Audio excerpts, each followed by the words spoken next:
বিশ্বনবী জান্নাত আর জাহান্নামের বর্ণনা দিচ্ছেন, সাহাবাদেরকে বললেন জান্নাতের ভেতরে 8টা দরজা আছে।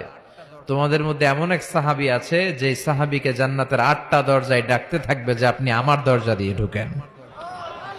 সাহাবারা বললেন ইয়া রাসূলুল্লাহ, সৌভাগ্যবান ব্যক্তিকে? বিশ্বনবী বললেন আমার হিজরতের রাতের সাথী আবু বকর।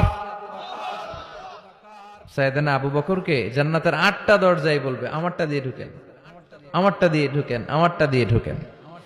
আবার বিশ্বনবী বললেন তোমরা চিন্তিত হয়ো না, তোমরা যারা নামাজ আদায় করো, নামাজের আগে যে ওযু করো, ওযুর পর পর তোমরা যদি পড়ো আশহাদু আল্লা ইলাহা ইল্লাল্লাহ ওয়া আশহাদু আন্না মুহাম্মাদান আবদুল্লাহি ওয়া রাসূলুহু, ওযুর পরে এই দোয়াটা যে সব সময় পড়বে তার জন্য জান্নাতের 8টা দরজা খুলে দিবে কে?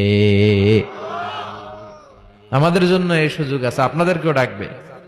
ওযুর পরে এই দোয়াটা পড়ার দরকার আছে না নাই? পড়তে রাজি আছেন সবাই?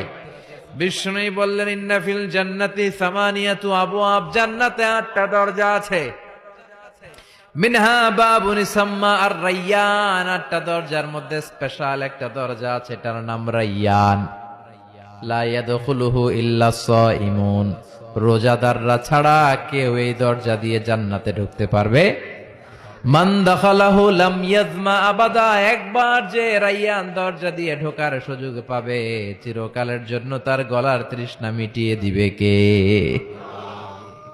এই যে দুনিয়াতে কষ্ট করে আপনারা রোজা রেখেছেন, সামনে রূহ আফজা, লেবু শরবত, কত ধরনের পানীয়, একটাও খান নাই।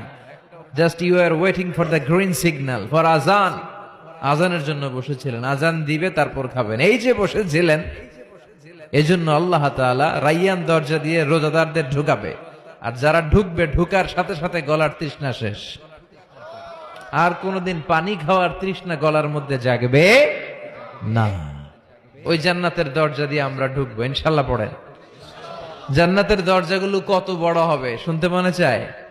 এই যে এই প্যান্ডেলে ঢোকার জন্য যে গেট করা হয়েছে এরকম বড় না? বড় বড় রাজমহল গুলা যে আছে, তাজমহল, এগুলোর যে বিশাল গেট, এগুলার সাইজের নাকি? বিষ্ণুই বললেন ইন্নাল মিসরাআইন মিন মাসারি'ল জান্নাহ মা বাইনা মক্কা ওয়া হাজার, সৌদি আরবের মক্কা শহর থেকে বাহরাইনের হাজার শহর যত লম্বা, জান্নাতের এক একটা দরজা ঠিক তত লম্বা। সে হিসেবে এক এক ধাক্কায় কয়েকশো কোটি জান্নাতি একবারে ঢুকতে পারবে। কয়েকশো কোটি জান্নাতি একবারে জান্নাতে ঢুকে যাবে। আল্লাহু আকবার। আবার বিষ্ণু বললেন জান্নাতের মধ্যে অনেকগুলো ক্লাস আছে।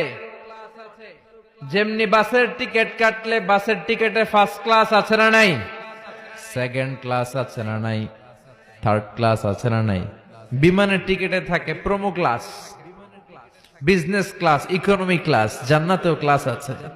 আর জান্নাতের ক্লাসগুলোর মধ্যে সবচেয়ে হায়ার ক্লাসের নাম আল ফেরদাউস। বিশ্বনবী থাকবেন এটাতে, আল ফেরদাউসে। আমরাও থাকবো কোনটায়? এর ফেরদাউসের ভিতরে। মিয়া চিল্লা এখন ঠিক কিনা? বিষ্ণু বললেন ইদা সাআলতুমুল্লাহাল জান্নাতা ফাসআলুহুল ফিরদাউস।